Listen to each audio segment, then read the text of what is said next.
দেখলাম ওই যে হাদি ভাই বলে, আপনারা দেখেছেন, রাজনৈতিক প্রচারণা করতে গিয়ে তার উপর হামলা হয়েছে, ডিরেক্ট মাথায় গুলি করা হয়েছে।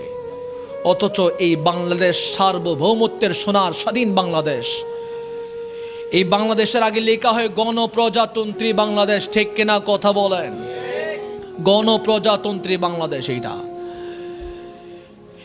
এইটা হচ্ছে গণতন্ত্রের বাংলাদেশ। মানুষ যাকে চাইবে তাকে ক্ষমতায় দেবে। কথা বলেন ঠিক না? নির্বাচনে প্রচারণা সবার করার রাইটস আছে। এটা একনায়ক তন্ত্র নয়, এটা গণতন্ত্র। মানুষ যাকে চাইবে তাকে ক্ষমতায় দেবে। নির্বাচনে প্রচারণা করার সবার রাইট আছে।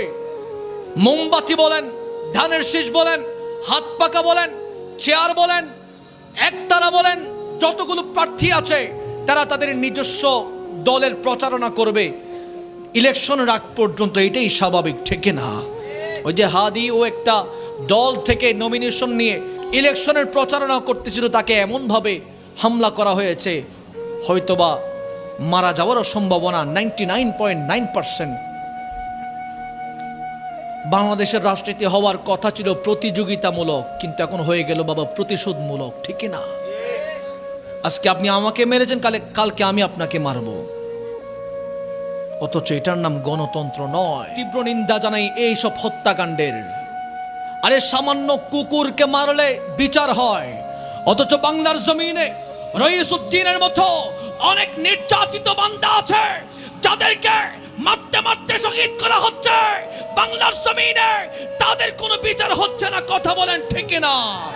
দিন দুপুরে তারা ঘুরে বেড়াচ্ছে, তাদের কোনো ধরনের বিচার নাই।